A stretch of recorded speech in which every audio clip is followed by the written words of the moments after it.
Good evening, everyone. My name is Julie Lupino, and I'm an elder here at Northminster Presbyterian, and we are delighted to welcome you here today for this very special service that Catawba Valley Interfaith Council has put together in recognition and celebration of International Human Rights Day.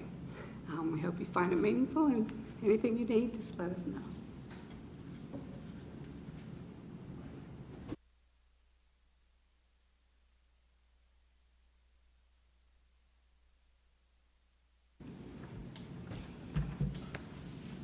As we commemorate the adoption of the Universal Declaration of Human Rights this evening and hear from our distinguished guest speaker about the right to democracy articulated in Article 21, I ask that we lift our heads and open our eyes. I beseech us to listen, to participate, and to reflect on what we can do to advance the cause of human rights. Because there's so much to do, and every little bit helps. So, to invoke one of my personal heroes, Harry Chapin, who would have turned 80 on Wednesday, when in doubt, do something.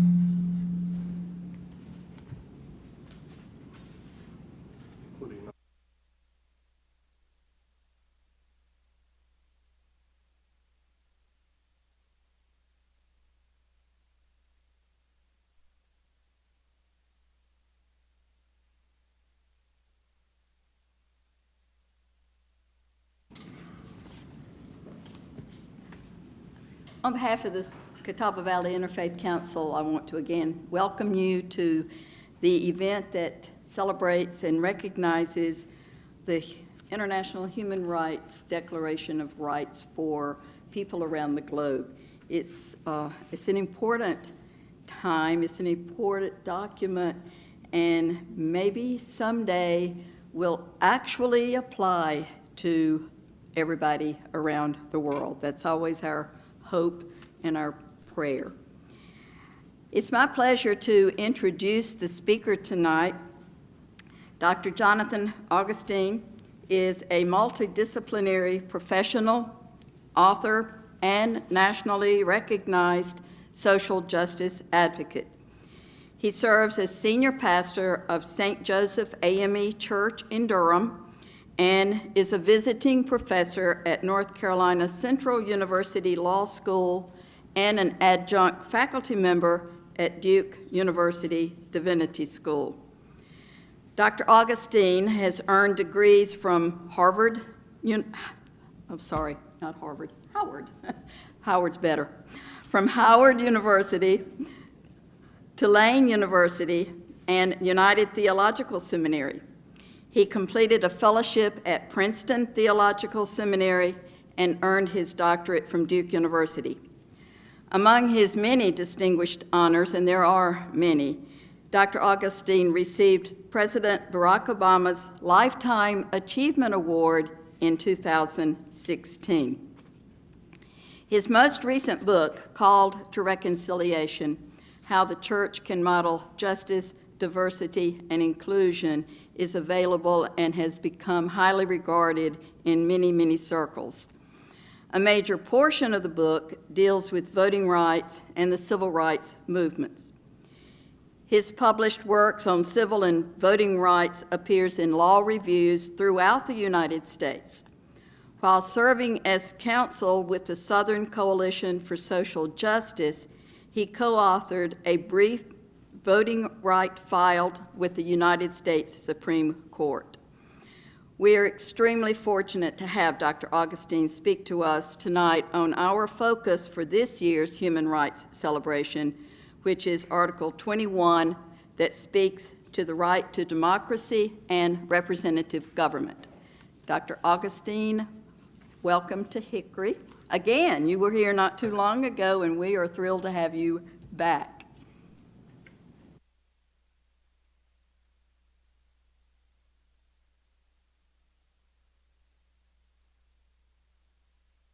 Thank you so very much for the opportunity to be here in fellowship with you. Thank you for creating community and for welcoming someone driving in from Durham here to wonderful Hickory. In addition to thanking Betty for her wonderful hospitality and thanking enough to extend the invitation, I'm delighted to be in a church. I am a pastor, so those of you who are affiliated here with Northminster, please know, I know what it's like to open the doors of the church to the community on a not Sunday morning, so I do appreciate you all opening yourselves today. I want to say thank you to my dear friend Sandra Klein, who is here. I am very appreciative of her surprising me and being here today, and I'm always thankful for my wonderful wife, Michelle. Wave your hand, wave your hand. That's Michelle, who I deeply appreciate sharing today also. Now, it is not Sunday morning, so it's not the typical worship experience, but in a very interfaith aspect, a very interfaith manner. Please come with me, because we are in the church, as we go before God and ask for God's presence and God's blessing on our time of sharing. Heads are bowed, eyes are closed. Precious God, we thank you for this opportunity to come together one with another in community. We thank you for this day, dear God, where we celebrate the international community that fights so hard for human rights, and we shine a particular spotlight on what it is to have a democracy in advocating for free and fair elections.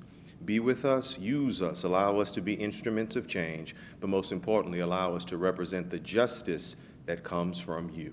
This is our prayer, and let all God's people say, amen. I want to lift up for you a quote that I think is very appropriate from a book I read a few years ago, the title of which is Fragile Democracy, The Struggle Over Race and Voting Rights in North Carolina. It's from the University of North Carolina Press, and its authors are Dr. James Lelotus and Robert R. Korstad, and they write as follows. America is at war with itself over the right to vote, or more precisely, over the question of who gets to exercise that right and under what circumstances. Conservatives speak in ominous tones of America the vulnerable, warning that voter fraud has become so widespread that it threatens public trust in elected government. They insist that lawmakers act at once to reverse the damage by policing voter registration more vigorously and implementing new security measures such as photo ID requirements for access to the ballot box. Progressives, on the other hand, counter that electoral fraud is exceedingly rare and that when voting irregularities do occur, they usually involve mistakes made by election officials rather than individual voters' wrongdoing. From this perspective, efforts to change the ways we govern elections are, at best, a solution looking for a problem. At worst, they constitute a thinly veiled campaign to shrink the electorate and restrict some citizens' right to cast a free and fair ballot. As we come together today, we're gathered on a day of great international significance, but equally great domestic consequence. As we celebrate this 74th anniversary of International Human Rights Day, we're placing a spotlight on America's attempts to thwart democracy, often appropriately described as voter suppression.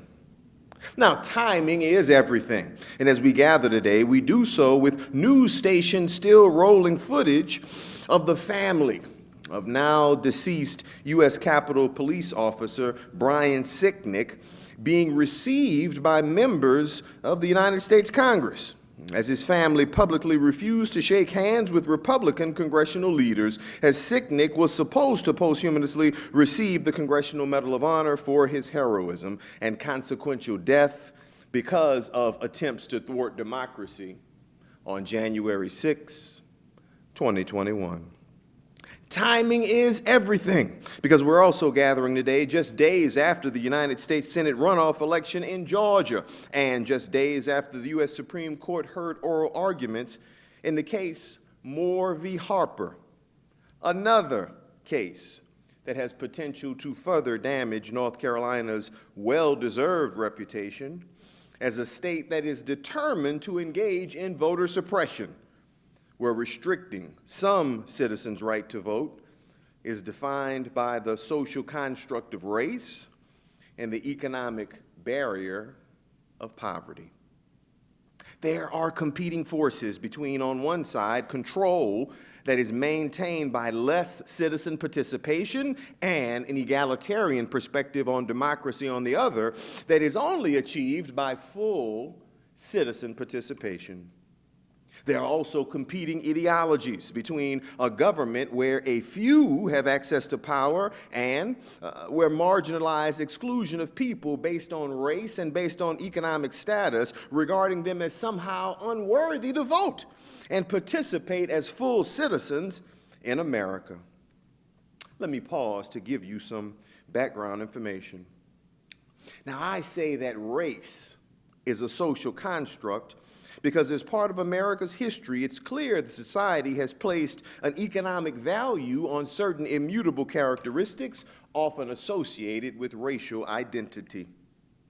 Whiteness has a premium in America, and blackness has been valued as something less. That's exactly why from 1619, with the establishment of slavery here in America, to 1865, with the adoption of the 13th Amendment, black Americans were not allowed to vote.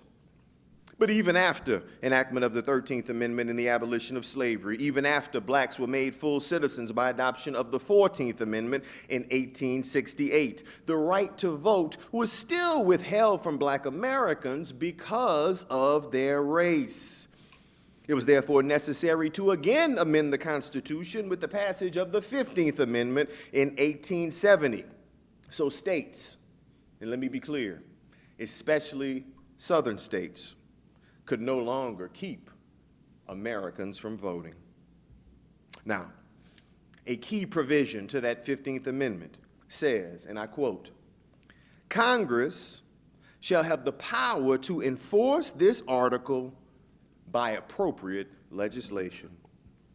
That means, finally, after almost a century of the cat and mouse and back and forth of grandfather clauses and literacy tests, along with poll taxes where people literally had to pay in order to vote, on August the 6th, 1965, President Lyndon Baines Johnson signed into law after Congress passed the Voting Rights Act, a law that provided never-before-seen protections against discrimination and economic barriers to voting, such that, in theory at least, we finally could hold these truths to be self-evident, that all people are created equal. What I'm really trying to say is that the Voting Rights Act did in 1965 what the 15th Amendment was not able to do back in 1870. In spite of challenge after challenge going back to 1965, immediately after the Voting Rights Act became law, until it was almost rendered meaningless in 2013. I want to pause now to put a spotlight on us here in North Carolina and also discuss the recent U.S. Senate election in the state of Georgia. 2013 is significant because the United States Supreme Court dealt an almost fatal blow to the Voting Rights Act by deciding Shelby County v. Holder, a case brought by a municipality in the state of Alabama against the then Attorney General of the United States of America, Eric Holder. The municipality challenged why it had to comply with the act simply because it was within what's called a covered jurisdiction, a state with a long history of excluding blacks from voting. Now, the Voting Rights Act had two key provisions, Section 2 and Section 5. Section 2 applies to the entirety of the United States of America as a provision to prevent discrimination on the basis of race, ethnicity, or membership in a language-speaking minority, to prevent discrimination in voting often associated with gerrymandering and attempts to stop state legislatures from literally drawing people outside of the political process. Insofar as Section 2 applies to the entirety of the United States of America, Section 5 applies to covered jurisdictions, in that before certain states could make changes to patterns or practices of voting, they had to first get pre-clearance from the federal government to do so. So, what exactly are these covered jurisdictions? I'm so glad you asked. Covered jurisdictions are primarily the formerly enslaving states. For the purposes of geography, call the roll. Virginia, North Carolina, South Carolina, Georgia, Alabama, Mississippi, and my home state of Louisiana. Covered jurisdictions are those states with a rich history of promoting obstacles to voting, like asking potential registrants questions like, how many bubbles are in a bar of soap? Give me the full name, the birth date, and the law school attended by every single judge in this county. Covered jurisdictions also had a history of imposing grandfather clauses as a prerequisite to vote, where you could only register to vote if your grandfather owned property in the county. The obvious question must be, from my perspective, what if your grandfather was the property in the county? In Shelby County, the Supreme Court did the unexpected. It left Sections 2 and 5 of the Voting Rights Act intact while declaring unconstitutional the not so often talked about Section 4B, the coverage formula which determined which states are covered jurisdictions. In other words, the court essentially invalidated the Voting Rights Act and placed an onus on Congress to pass new legislation. Now, there is an old expression that says, when the cat is away, the mice will play. In 2013, with the Voting Rights Act now away, the North Carolina General Assembly immediately went to work. Only 2 days after the Shelby County decision, the Republican-controlled General Assembly began the games of voter suppression by enacting the most onerous photo ID law in the history of all laws, House Bill 589.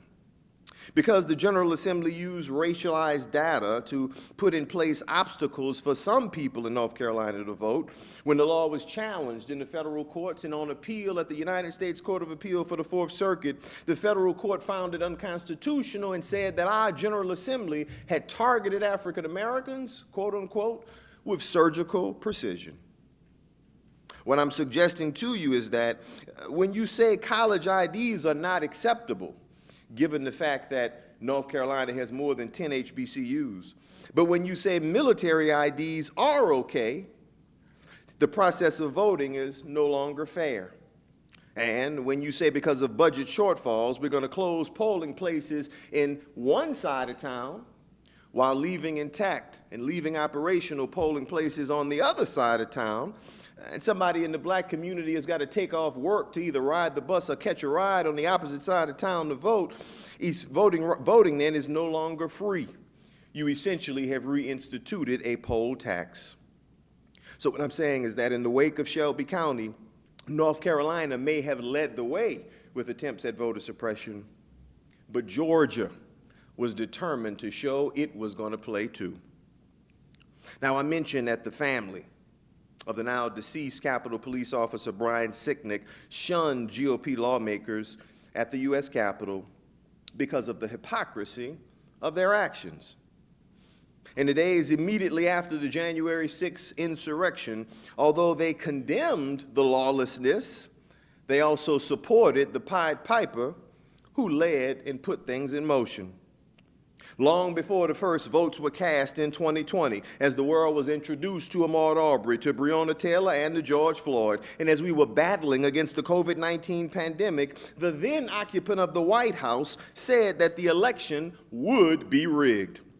Notwithstanding his failing popularity, notwithstanding his mismanagement of the COVID-19 pandemic, and notwithstanding the consistent discord that was engulfing the United States of America, the then president had the audacity to say that the forthcoming election would be rigged and that measures had to be put in place to keep people from voting.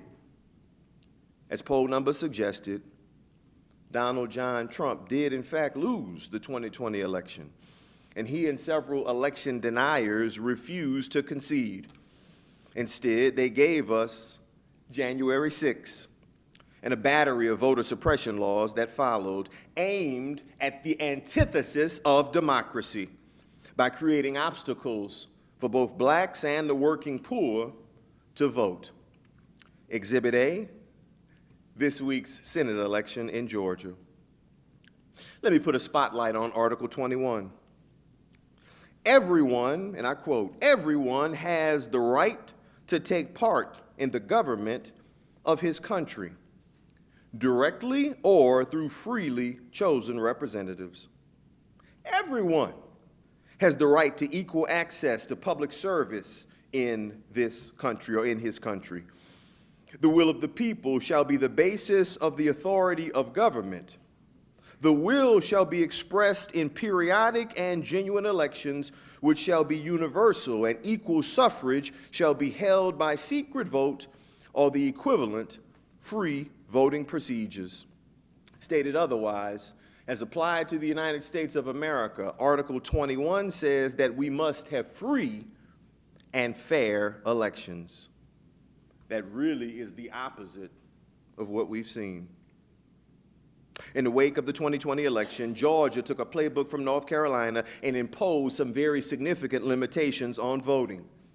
First, if it did not catch your eye, with more people having voted in 2020 than in any time in American history, does anybody remember that it was on January 5th, 2021, 2 full months after the November 2020 elections, that the Reverend Dr. Raphael G. Warnock won an unexpired Senate term and John Ossoff won a full 6-year term in Georgia's runoff election to become members of the United States Senate. Notice I said 2 full months, meaning at first blush it must become painfully obvious that to prevent more people from voting, the Georgia General Assembly shortened the time for its runoff from 2 months to 1, without opening a window for additional people to register to vote and participate in that runoff election. Who could forget that, in an additional effort to suppress poor and minority votes, the Georgia General Assembly also criminalized the act of giving food or water to anyone standing in line to vote. Meaning, in black and brown communities where lines are notoriously longer because of older and poorly functioning equipment, someone could literally go to jail for giving grandmama a bottle of water as she's standing in line trying to cast her ballot. But most significantly, don't miss the fact that we already reduced early voting operations. The Warnock campaign had to sue to make Georgia elections officials open up polling places on the Saturday following Thanksgiving. Watch this. Inasmuch as Georgia law requires that polling places be closed the day after a national holiday, that's Thursday, Thanksgiving, the day after would be Friday. In the state of Georgia, the day following Thanksgiving, that's that Friday, is Robert E. Lee Day, a day named for a white supremacist Confederate general who opposed Union forces and the end to chattel slavery in the United States of America. But because the Warnock campaign filed a lawsuit, polling places were opened on the Saturday following Thanksgiving, and more people had the opportunity to participate in democracy here in America. Now, if I have been successful this evening in making the case for democracy and saying that democracy is under attack and democracy is at issue here in the United States of America as we are at war with ourselves over who can participate and who cannot participate in the democratic process, here on International Human Rights Day, there's got to be a call to action. I think I already said it. Timing is everything. And we must call on the soon-to-be members of Congress to act. Those covered jurisdictions, Virginia, North Carolina, South Carolina, Georgia, Alabama, Mississippi, and Louisiana, have repeatedly shown that they will not act to protect democracy. That means we must call on Congress to act. Now, in recent years, Congress has been unsuccessful in trying to pass the John Lewis Voting Rights Advancement Act, a law that would not only respond to the Supreme Court's decision in Shelby County v. Holder, but a law that would make permanent many of the protections envisioned in that Voting Rights Act of 1965. Now, however, with a new Congress prepared to take the reins, we've got to call on that legislative body to act and to protect democracy if we are to remain a legitimate standing nation.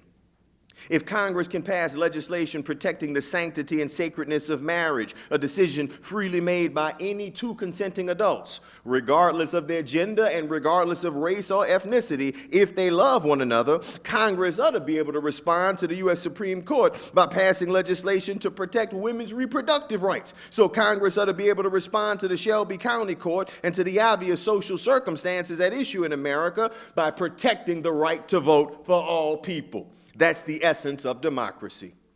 Maybe it will take more pastors on Sunday morning preaching prophetic sermons that go to the heart of social justice to open the eyes of parishioners to the fact that America may be anything but free, and oftentimes elections in America are anything but fair. Maybe it will take more points of emphasis, like a focal point of this day, International Human Rights Day, where you are shining a light on the necessary work to be done to ensure that people have full citizen access and full opportunities to participate through voting in these often divided states of America. The pastor in me says that as we prepare to leave this holy place, but never from God's holy presence, please accept my call to action. Please be motivated to be involved. Please testify in Raleigh at the North Carolina General Assembly. Please contact your North Carolina congressional representatives up in Washington, D.C. Please don't let today's observation end without you being active and without you being an advocate for free and fair elections.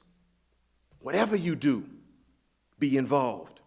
Argue for democracy. And don't let election deniers take us back to the dark days of long gone. Remain engaged and argue for action. We need a new Voting Rights Act now. Thank you, and God bless you.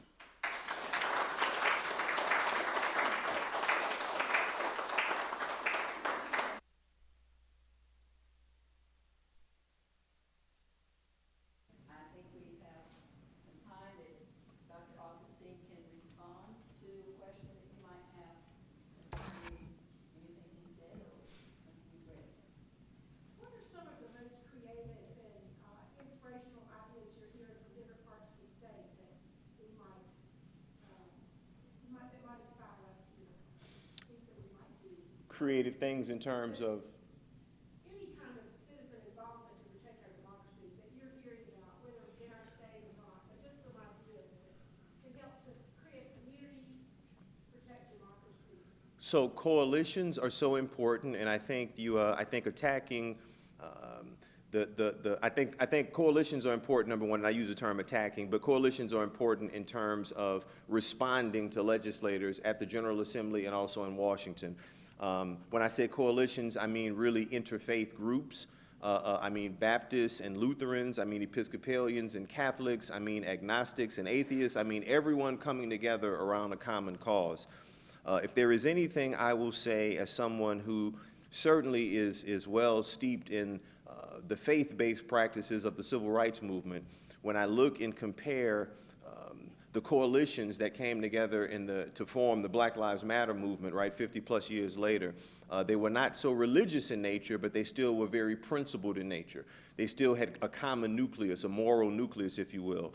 So we live in a day and age of postmodernism where often, sadly, in my estimation, Sunday mornings, pews oftentimes look like they do here on this Saturday evening, right? We're not the same as we were back then. So I think interfaith collaborations and community collaborations coming together to, again, address both lawmakers in North Carolina at the General Assembly as well as in Washington.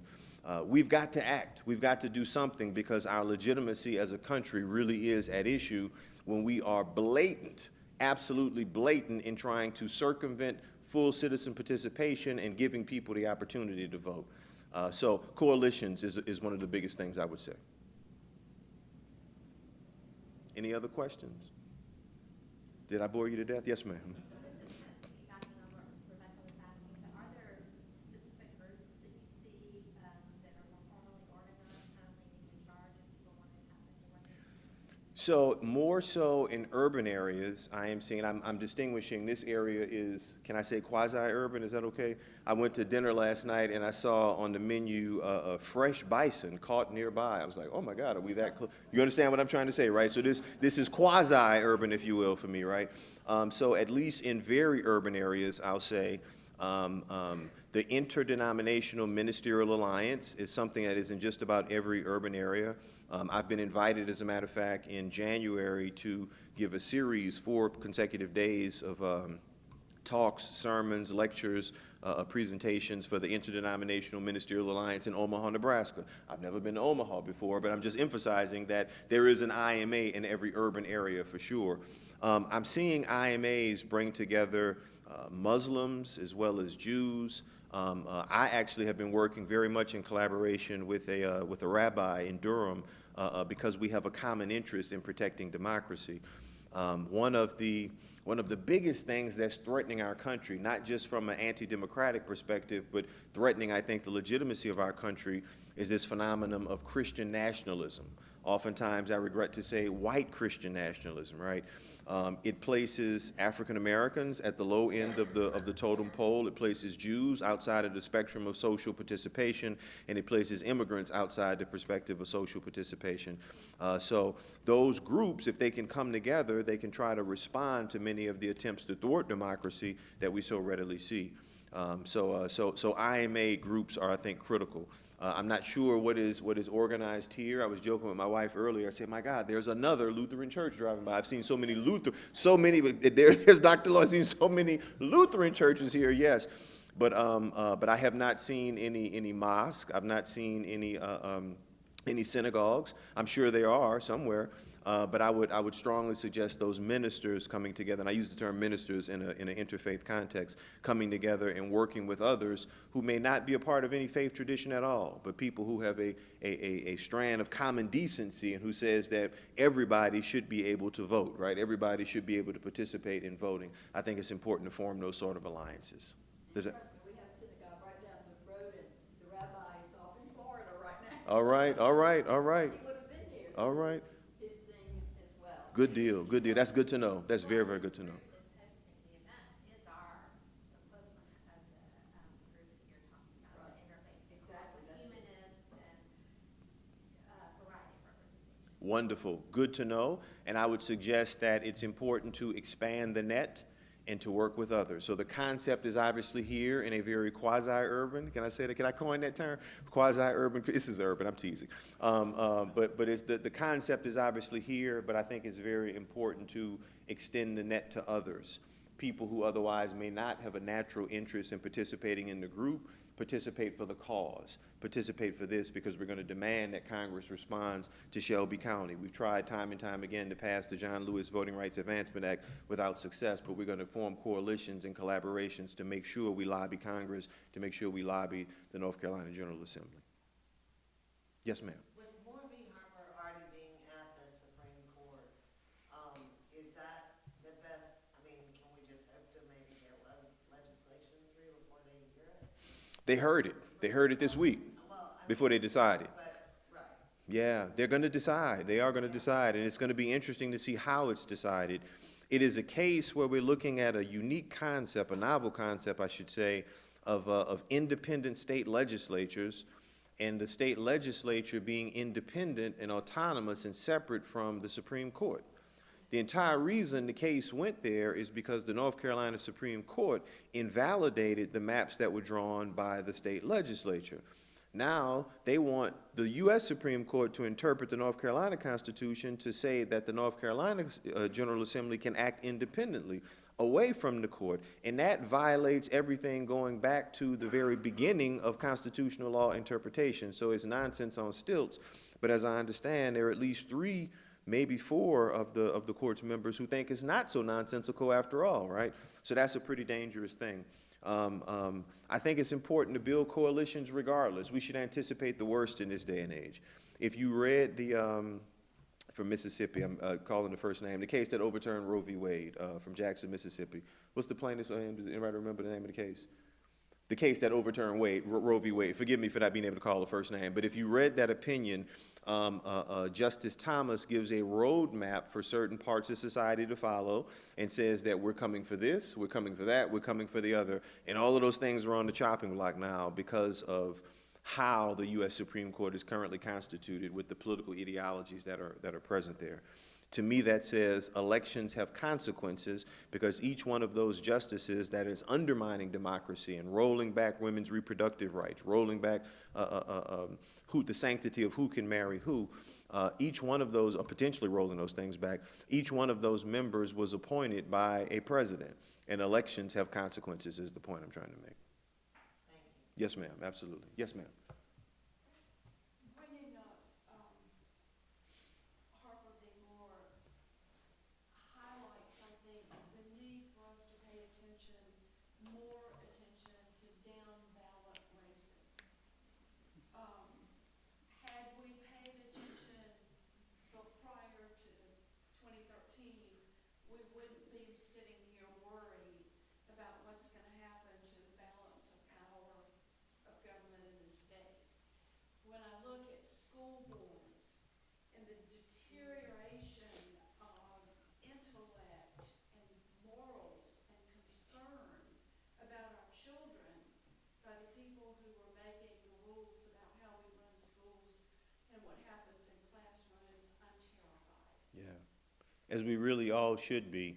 And I think, you know, I like to think crazy like a fox, right?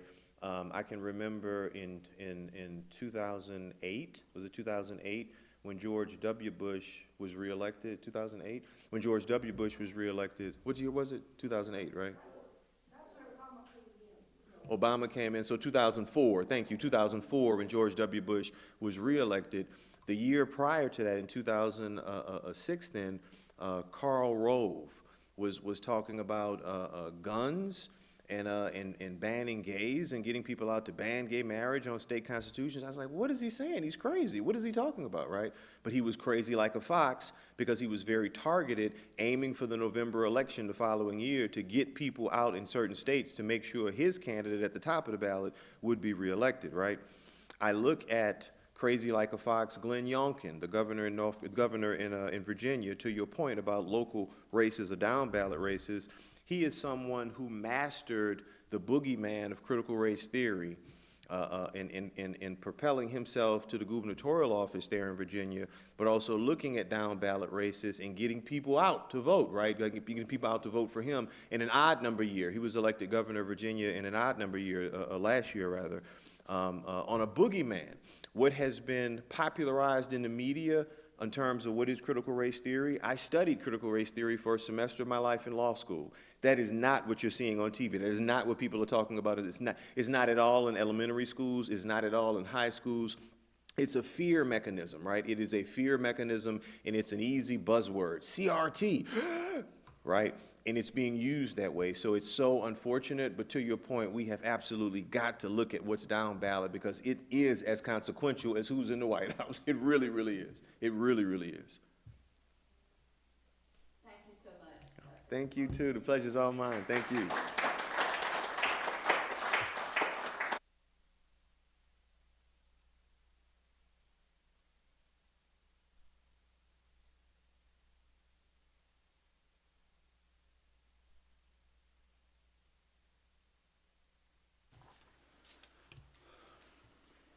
Thank you for the inspiration and for the call to action. So we are going to read the preamble, and after that, I want everyone to be ready with your slips of paper because then we are going to transition into reading the articles. We'll start with the preamble. Whereas recognition of the inherent dignity and of the equal and inalienable rights of all members of the human family is the foundation of freedom, justice, and peace in the world. Whereas disregard and contempt for human rights have resulted in barbarous acts which have outraged the conscience of humankind, and the advent of a world in which human beings shall enjoy freedom of speech and belief, and freedom from fear and want has been proclaimed as the highest aspiration of the common people.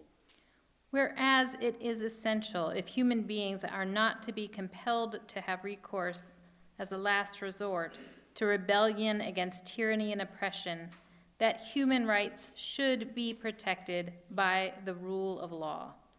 Whereas it is essential to promote the development of friendly relations between nations. Whereas the peoples of the United Nations have in the Charter reaffirmed their faith in fundamental human rights, in the dignity and worth of the human person, and in the equal rights of men and women, and have determined to promote social progress and better standards of life in larger freedom.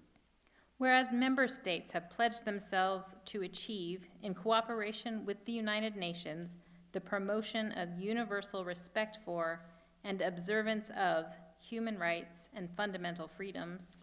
Whereas a common understanding of these rights and freedoms is of the greatest importance for the full realization of this pledge.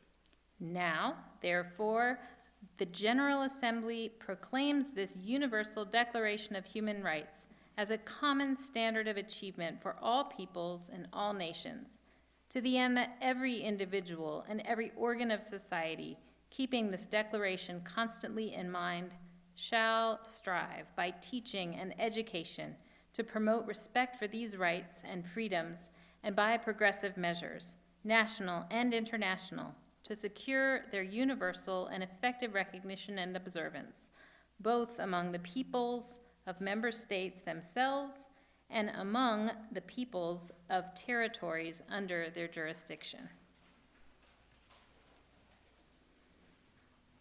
Article 1, all human beings are born free and equal in dignity and rights.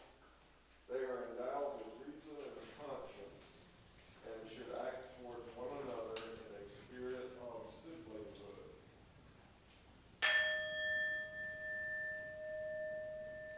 Everyone is entitled to all the rights and freedoms set forth in this declaration, without distinction of any kind, such as race, color, sex, language, religion, political or other opinion, national or social origin, property, birth or other status. Furthermore, no distinction shall be made on the basis of the political, jurisdictional, or international status of the country or territory to which a person belongs, whether it be independent, trust, non-self-governing, or under any limitation of sovereignty. Everyone has the right to life, liberty, and security of person. No one shall be held in slavery or servitude. Slavery and the slave trade shall be prohibited in all their forms. No one shall be subjected to torture, cruel, inhumane, or degrading treatment or punishment. Everyone has the right to recognition everywhere as a person before the law.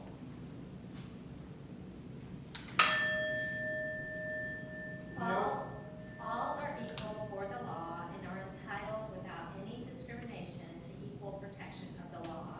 All are entitled to equal protection against any discrimination in violation of this declaration and against any incitement to such discrimination. Everyone has the right to an effective remedy by the competent national tribunals for acts violating the fundamental rights granted them by the Constitution or by law.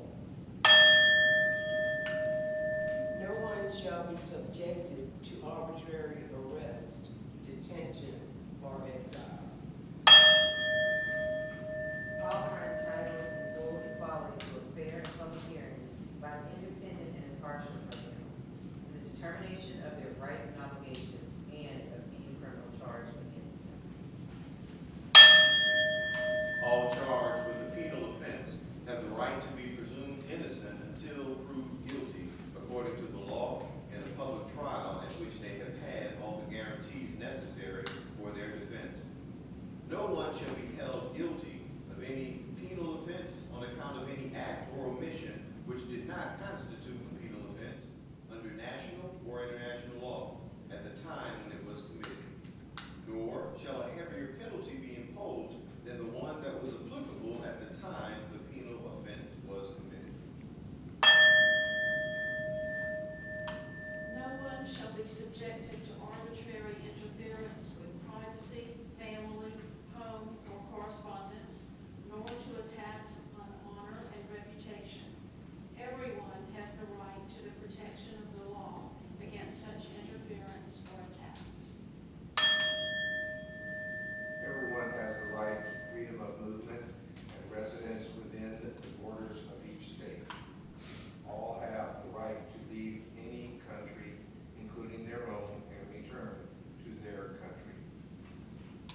shall be arbitrarily deprived of the nationality, nor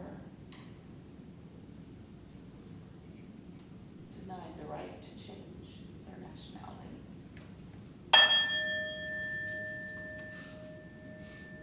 People of full age without any limitation due to race, nationality, or religion have the right to marry and to establish a family. They are entitled to equal rights as to marriage, during marriage, and at its dissolution. Marriage shall be entered into only with the free and full consent of the attending spouses. The family is the natural and fundamental root unit of society and is entitled to protection by society and the state.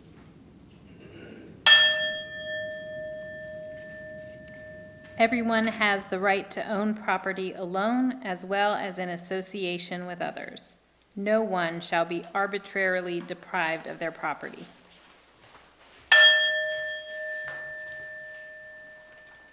Everyone has the right to freedom of thought, conscience, and religion.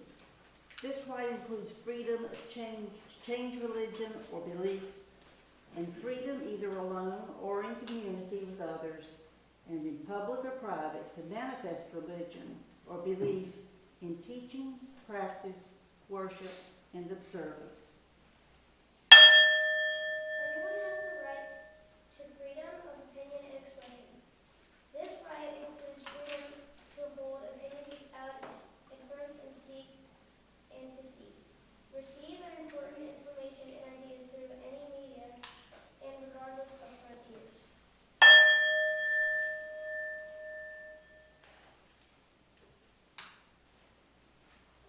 Everyone has the right to freedom of peaceful assembly and association. No one may be compelled to belong to an association.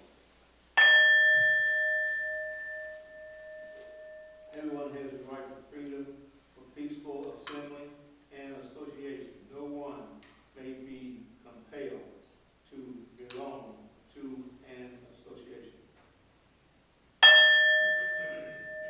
All have the right to take part in the government of their country, directly or through freely chosen representatives. All have the right of equal access to public service in their country. The will of the people shall be the basis of the authority of government. This will shall be expressed in periodic and genuine elections, which shall be by universal and equal suffrage, and shall be held by secret vote or by equivalent free voting procedures.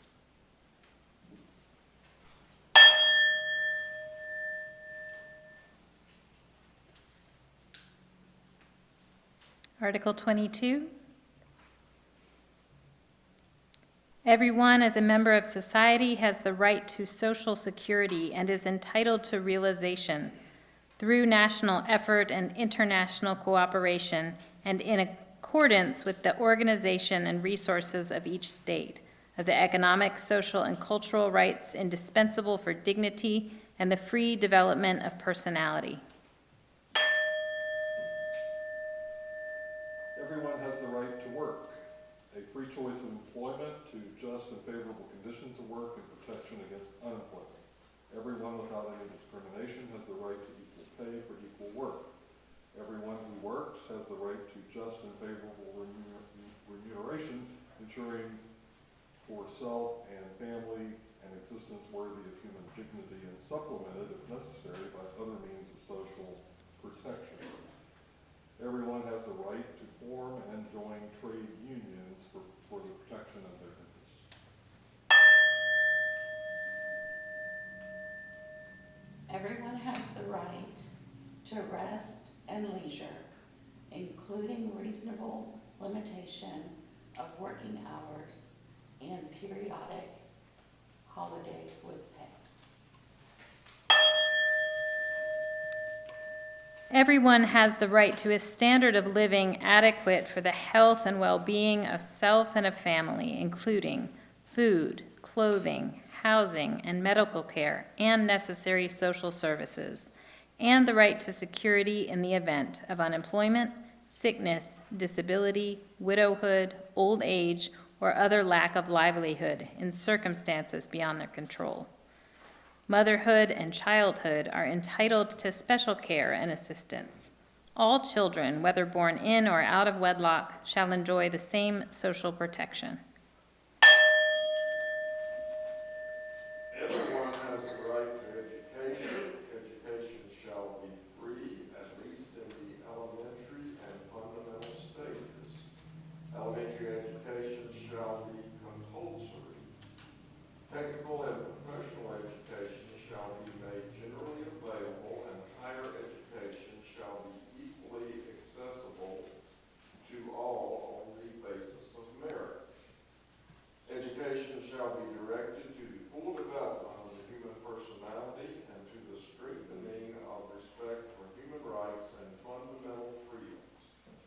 It shall promote understanding, tolerance, and friendship among all nations, racial or religious groups, and shall further the activities of the United Nations for the maintenance of peace. Parents have a prior right to choose the kind of education that shall be given to their children. Everyone has the right freely to participate in the cultural life of the community, to enjoy the arts, and to share in scientific advancement and its benefits. All have the right to the protection of the moral and material interests resulting from any scientific, literary, or artistic production in which they are the author. Everyone is entitled to a social and international order in which the rights and freedoms set forth in this declaration can be fully realized. Everyone has duties to the community in which alone the free and full development of the personality is possible.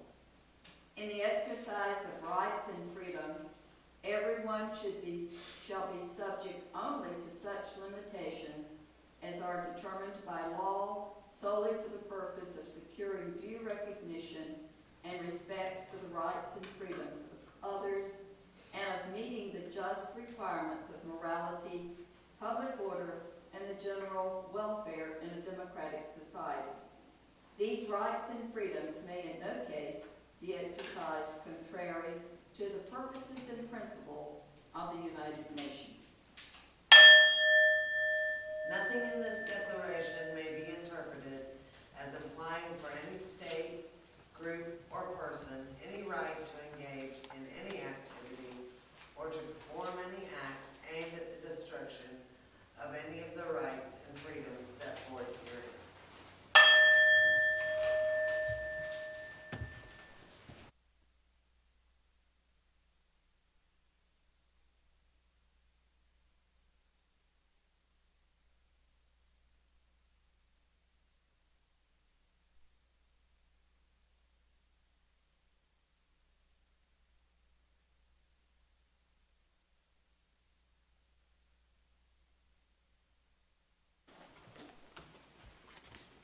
In your program bulletin on page 8, if you will follow with us for our Thanksgiving for Human Rights and read responsibly as the boldface indicates. We are human beings, whatever our beliefs, whatever our gender or our politics, whatever our faith or race or nation. We are human beings. This we have in common. Let us give thanks together. We give thanks for all who, through the centuries, have strived for human freedom and human dignity. We give thanks. We give thanks for those who named and pioneered the right of conscious and self-determination. All. We give thanks. For those who asserted the freedom of mind and intellect, who challenged ignorance and strove to bring education to everyone, we give thanks. For those who championed universal health care, who opposed exploitation in the workplace, we give thanks. For those who struggled, suffered, and died to win us democracy, free speech, and equality, we give thanks. For those who fought against slavery, tyranny, and oppression of every kind, all. We give thanks.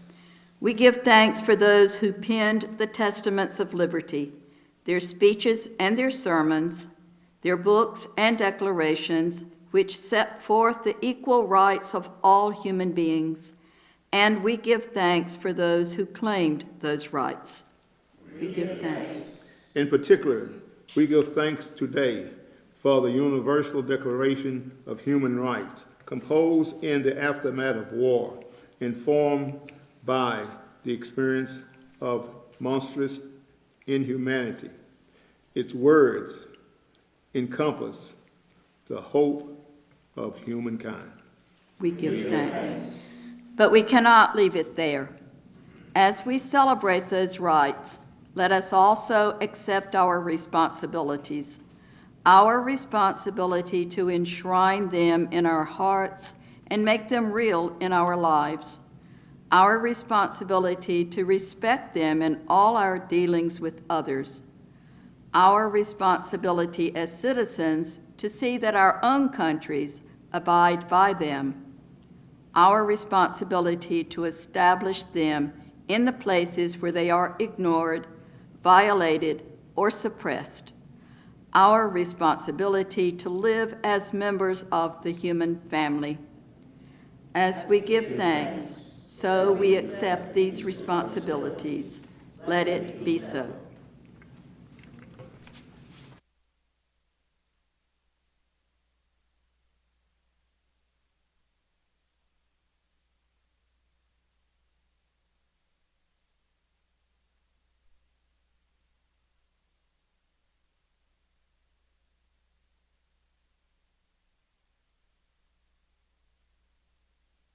Please rise if you are able and sing with me.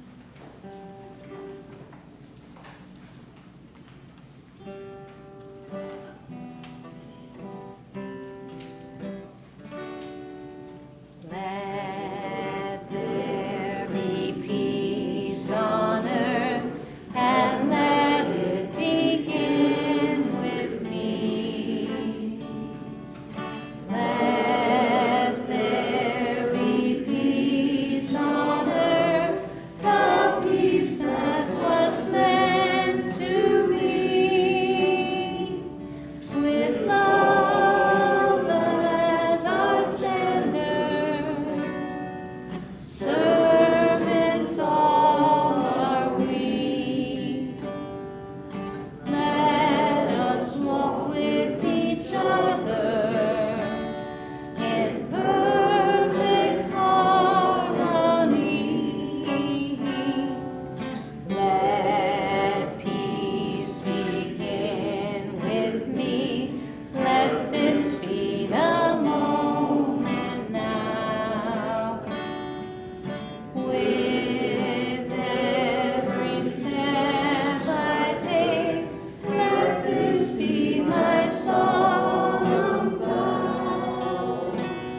To take each moment and live each moment with peace eternally. Let there be peace on earth, and let it begin with me. Thank you.